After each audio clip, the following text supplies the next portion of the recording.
Hello friends, कैसे हैं आप सब। आज मैं आपके साथ एक कहानी शेयर करूंगी। सौतेली माँ। बहुत दिनों की बात है। एक शहर में एक आदमी रहता था। कुछ समय बाद उसकी पत्नी की मृत्यु हो गई। उसकी एक बेटी थी जिसका नाम टॉम था। बाप बेटी दोनों आराम से रहते थे। एक दिन उस आदमी ने दूसरा विवाह करने का फैसला कर लिया। उसका विवाह तो हो गया, परंतु उसकी दूसरी पत्नी बहुत चालाक निकली। कुछ ही दिनों में सौतेली माँ ने टॉम के साथ बुरा बर्ताव करना शुरू कर दिया। वह टॉम से सारा सारा दिन काम करवाती और एक पल के लिए भी उसे खाली नहीं बैठने देती है थी। तो फ्रेंड्स, ये बहुत अच्छी स्टोरी है। Subscribe my channel Twinkle बुद्धराजा।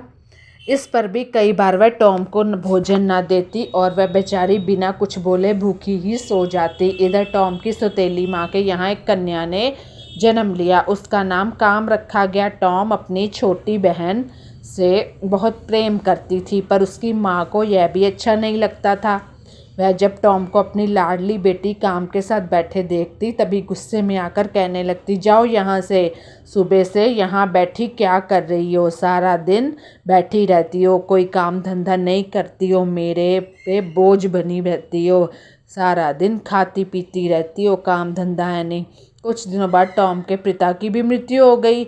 अब तो उसकी माँ का व्यवहार और ख़राब हो गया टॉम के प्रति। टॉम को इतने बड़े मकान में रसोई घर के साथ वाला एक गंदा सा स्टोर मिला हुआ था। वह वहीं उठती बैठती और वहीं सोती। उस मकान के दूसरे कमरे में जाने की उससे मनाही थी, तो बस सफाई करने के लिए वहां जा सकती थी। उसकी सौतेली माँ ने उसके नाक में दम कर रखा था। वो बहुत ही बुरा जीवन व्यतीत कर रही थी। टॉम को बहुत काम करना पड़ता था। सारे घर की सफाई करती, कपड़े साफ करती, फर्श रगड़ रगड़ कर धोती और सारे घर का भोजन बनाती। भैंस को नहलाना, चारा डालना, लकड़ी काटना, कुएं से पानी लाना, बहुत से काम उस सुकुमार कन्या को करने पड़ते। काम करते करते कई बार तो वह बहुत थक जाती, परंतु किसी से शिकायत ना करती। एक दिन सौतेली माँ ने टॉम और काम से कहा, जाओ आज मछली पकड़ कर लाओ। जो टोकरी भर कर मछली नहीं ले लाएगी उसको मार पड़ेगी और रात को उसे भोजन भी नहीं मिलेगा, और मैं उसको गंदे से गंदे कपड़े पहनाऊंगी और उसको अगले दिन भी काम करवाऊंगी, सारा काम। टॉम जानती थी कि यह तो चेतावनी केवल उसी के लिए है। काम को तो ना वो मार पड़ती थी और ना भोजन के बिना वह रह सकती थी। टॉम सुबह से शाम तक तालाब के किनारे बैठी रही। उसने मछलियों से अपनी टोकरी भर ली, परंतु काम सारा दिन इधर से उधर घूमती रही, टहलती रही, खेलती रही। उसने सारा समय नाच गाने, हंसने खेलने में, फूल तोड़ने में खो दिया। उसने एक भी मछली नहीं पकड़ी, क्योंकि उसके पता था कि उसकी माँ उसे कुछ नहीं कहेगी। सूर्य के अस्त होने तक काम ने मछली पकड़ना शुरू ही नहीं किया था। काम ने जो ही अपनी बहन टॉम की टोकरी मछलियों से भरी हुई देखी तो उसे एक तरकीब सूझी। वह कहने लगी, देखो बहन, तुम्हारा चेहरा धूल से भर गया है, तुम इस निर्मल जल में स्नान क्यों नहीं कर लेती। माँ तुम्हारा चेहरा इतना गंदा देखेगी तो क्या कहेगी, तुम्हें मारेगी। टॉम को यह सलाह अच्छी लगी। वह उधर स्नान करने के लिए तालाब में घुसी और इधर काम ने उसकी यानी कि टॉम की सारी मछलियां अपनी टोकरी में डाल ली एक एक करके, और टोकरी उठाकर वो जल्दी से घर भाग आई। लेकिन जो टॉम थी वो तो बेचारी स्नान ही करती रह गई। तो इस पर जब माँ ने देखा, टॉम ने यह देखा कि उसकी मछलियां काम उठाकर ले गई है, तो वह बेचारी वहीं जोर जोर से रोने लगी, चिल्लाने लगी। थोड़ी ही देर में उस तालाब में से एक जल परी निकली और टॉम से कहने लगी, क्या बात है बेटी, इतनी जोर जोर से क्यों रो रही हो। तब टॉम ने जल परी से सारी कथा कह सुनाई और बोली, मेरी रक्षा करो। आज जब मैं घर पहुंचूंगी, घर जाऊंगी तो मेरी सौतेली माँ मुझे बहुत मारेगी, मुझे सारा काम करना पड़ेगा, मुझे बहुत मार खानी पड़ेगी और सौतेली माँ मुझे भोजन भी नहीं देंगे। आप ही बताओ मैं क्या करूं। जलपरी ने उसे हौसला दिया और कहा, चिंता मत करो बेटी, तुम्हारे कष्ट के दिन दूर होने वाले हैं। तुम्हारी टोकरी में मैंने एक सुनहरी आंखों वाली मछली रख दी है। इस मछली को अपने घर के पास वाले कुएं में डाल देना, बस फिर इससे तुम जो मांगोगी वही मिलेगा।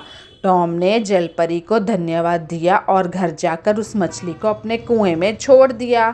बस फिर क्या था, उस रात उसकी सौतेली माँ ने उससे कुछ नहीं कहा और ना ही उससे ललकारा, ना ही उसे भोजन भी दे ही दिया। अब जब टॉम उस कुएं पर पानी भरने जाती तो वह उस मछली उसे दिखाई देती और उससे बातें भी करती, परंतु जब कोई और जाता तो वह मछली पानी में छिप जाती। टॉम की सौतेली माँ को थोड़ा थोड़ा शक होने लगा कि इस कुएं में ज़रूर कोई है जिससे टॉम अकेले में एकांत में बातें किया करती है। इसी से उसने एक दिन टॉम को किसी काम से दूर भेज दिया। टॉम की अनुपस्थिति से लाभ उठाकर उसकी माँ ने कुएं से उस मछली को निकाल लिया। टॉम के लौटने से पहले ही उसकी माँ ने उस मछली को पकाकर खा भी लिया। और जब टॉम को यह बात पता चली तो वह बहुत हैरान परेशान हो गई। जब टॉम काम से लौटी तो वह कुएं पर गई। वहां पहुंचकर वह मछली को बुलाने लगी, पर मछली ने जवाब नहीं दिया। वहां मछली होती तो कोई जवाब आता ना। टॉम वही कुएं की दीवार से सिर पटक पटक कर रोने चिल्लाने लगी। फिर वहां जलपरी आई और कहने लगी, बेटी चुप हो जाओ, रोने से काम नहीं चलेगा। उस मछली को तुम्हारी सौतेली माँ ने खा लिया है। उसने मछली की हड्डियां सामने के मैदान में फेंक दी हैं। तुम उन हड्डियों को उठाकर अपने कमरे में दफना दो, बस फिर तुम्हें किसी प्रकार का कष्ट नहीं होगा। तो टॉम खुश हो गई, लेकिन टॉम जब वो वैसा ही किया, हड्डियों को दफनाने के तुरंत बाद टॉम को सलमे सितारे से जुड़ी एक साड़ी और सैंडल मिले। दूसरे दिन एक त्यौहार था। त्यौहार में लाखों लोग इकट्ठे होकर झूला झूलते, खुशियां मनाते थे, परंतु उस दिन सुबह ही टॉम को घर बैठने का हुक्म हो गया जी। उसकी सौतेली माँ ने चने और चावल से भरी 2 बड़ी बड़ी टोकरियों को जानबूझकर आपस में मिला दिया। वह टॉम को मेले में ले जाना नहीं चाहती थी और उसको ये काम दे दिया कि चने और चावल को अलग कर। टॉम बेचारी क्या करती, वो उदास सी लोगों को देखती हुई, मेले जाने वाले लोगों तो देखती रही। उसे विश्वास था कि यह काम समाप्त होगा और ना मेले में मैं जा सकूंगी। उसने टॉम से कहा, टॉम तुम घर बैठकर इन चनों और चावलों को दानों को अलग अलग करो, घबराने की कोई बात नहीं, थोड़ी देर का काम है, जल्दी से ख़त्म करके मेले में आ जाना। इतना कहकर दोनों माँ बेटी सुंदर सुंदर कपड़े पहनकर मेले में चली गई। टॉम उनको एक टक देखती रह गई। उनके जाने के बाद टॉम की आंखों में आंसू आ गए। उस मेले में वह भी सज धर कर जाना चाहती थी। वह मन ही मन कई बार सोचती थी कि हम दोनों बाप बेटी होते तो मेले में जाते। उसी क्षण वहाँ सैकड़ों चिड़ियाँ इकट्ठी हो गई। सब चिड़ियों ने थोड़ी देर में चने और चावलों को अलग अलग कर दिया। टॉम झट मेले में जाने के लिए तैयार हो गई। उसने वही सलमे सितारों वाली साड़ी सैंडल पहने जो उसे कल मछली की हड्डियों को दफनाने के बाद मिले थे। उस साड़ी में टॉम राजकुमारी सी लगती थी। ज्यों ही टॉम मेले में पहुंची, काम उसे देखकर बड़ी हैरान हो गई। वह अपनी माँ के कानों में कहने लगी, देखो माँ, कितनी खूबसूरत लड़की है, ऐसा लगता है जैसे कोई राजकुमारी हो। इसकी शक्ल बहुत कुछ हमारी बहन टॉम से मिलती जुलती है। उधर जब टॉम ने देखा कि उसकी सौतेली माँ और काम उसकी ओर आंखें फाड़ फाड़ कर देख रही हैं तो वह वहाँ से भागने लगी। जल्दी में उसका एक सैंडल वही रह गया। उस सैंडल को वहाँ घूमते हुए सिपाहियों ने उठा लिया और जाकर अपने राजा को दे दिया। राजा ने उस सैंडल को बड़े ध्यान से देखा। सैंडल बहुत खूबसूरत था। राजा ने उससे पहले कभी उतना सुंदर सैंडल नहीं देखा था। राजा ने उसी वक्त घोषणा कर दी कि जिस लड़की ने ऐसा सैंडल पहना है उसे पकड़कर राज दरबार में लाया जाए। सिपाही अपने घोड़ों पर चढ़कर मेले में पहुंचे और टॉम को पकड़कर राजा के पास ले क्योंकि वो सैंडल टॉम का ही था। जब वो राजा के सामने मौजूद है, जब राजा ने ज्यों ही टॉम को देखा उसी क्षण उसने टॉम को अपनी महारानी बनने का निश्चय कर लिया। दोनों का विवाह हो गया। टॉम आराम से राजमहल में रहने लगी। अब उसे किसी बात की चिंता नहीं थी, परंतु उसकी सौतेली माँ और काम को इस घटना से बहुत दुख हुआ। वे दोनों टॉम को मार देना चाहती थी, परंतु उन्हें राजा से भी डर लगता था। कुछ दिनों बाद ही टॉम के पिता का मृत्यु दिवस मनाया गया। टॉम को अपने घर जाना पड़ा क्योंकि मृत्यु दिवस था उनके पिता का। टॉम को घर में पाकर पहले तो उसकी सौतेली माँ बनावटी हंसी हंसती रही और कहती रही, मेरी बेटी बहुत अच्छी जगह पहुँच गई है, भगवान तुम दोनों की उम्र लंबी करे। फिर थोड़ी देर बाद चेहरे पर गंभीर भाव लाकर कहने लगी, आज के दिन मैं भिखारियों को नारियल देना चाहती हूँ। कितना अच्छा हो कि तुम खुद ही नारियल तोड़कर भिखारियों को दे दो। टॉम बड़ी खुश होकर नारियल के पेड़ पर चढ़ गई।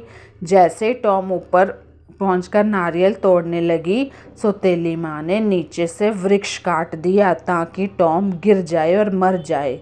सौतेली माँ अंदर ही अंदर बहुत खुश थी, पर बाहर आंखों से बनावटी आंसू भी गिर रहे थे। वह रोती रोती राजा के पास पहुंची। वहां जाकर वह जोर से चिल्लाने लगी, महाराज मैं लुट गई, बर्बाद हो गई, मेरी बेटी नारियल वृक्ष गिरकर मर गई है। हे भगवान तुमने मुझे क्यों ना उठा लिया। राजा को टॉम के मर जाने का बहुत दुख हुआ। विनाश काल विपरीत बुद्धि वाली कहावत टॉम की सौतेली माँ पर भी चरितार्थ होती है। टॉम उस वृक्ष से गिरकर बेहोश हो गई थी, उसकी मृत्यु नहीं हुई थी। टॉम को एक बूढ़ी स्त्री उठाकर अपने घर ले आई। उस बूढ़ी स्त्री के कोई संतान नहीं थी। उसने अपनी सारी पूंजी लगाकर टॉम का इलाज करवाया। टॉम कुछ ही दिनों में ठीक हो गई। दूसरी ओर सौतेली माँ चाहती थी कि किसी तरह राजा उसकी जो अपनी बेटी काम थी उसके साथ विवाह करवा ले और उसकी बेटी महारानी बन जाए। राजा ने इस पर कोई आपत्ति नहीं की और काम से विवाह कर लिया। राजा लोग तो वैसे भी 2-2 विवाह करवाते हैं। उसकी सौतेली माँ ने अपनी बेटी काम का और राजा का विवाह करवा भी दिया। एक दिन राजा जंगल में शिकार खेलने गया। शिकार खेलते खेलते रात हो गई। राजा रास्ता भूल गया और उसने जंगल में ही रात बिताने का निश्चय किया। आसपास कोई मकान या सराय भी नहीं थी। राजा को दूर एक दीपक जलता दिखाई दिया। वह उसी ओर चल दिया। वहां पहुंचकर उसने दरवाज़ा खटखटाया। बूढ़ी स्त्री ने दरवाज़ा खोल दिया। राजा ने कहा, मैं राजा हूँ, शिकार खेलते खेलते रात हो गई है, यदि आज रात यहाँ ठहरने दो तो तुम्हारी बड़ी मेहरबानी होगी। मैं सुबह होते ही यहाँ से चला जाऊँगा। उस स्त्री ने राजा को अंदर तो बिठा लिया। वह वही घर था जहाँ टॉम का इलाज हुआ था, जो स्त्री टॉम को उठाकर ले आई थी जब टॉम वृक्ष से गिर गई थी।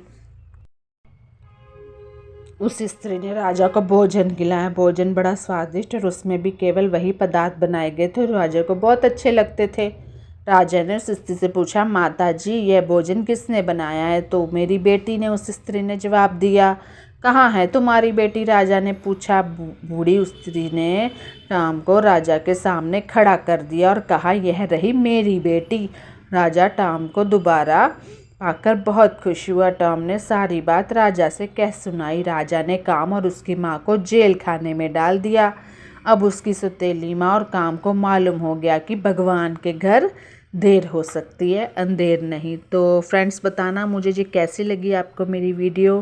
Bye bye, take care, good night.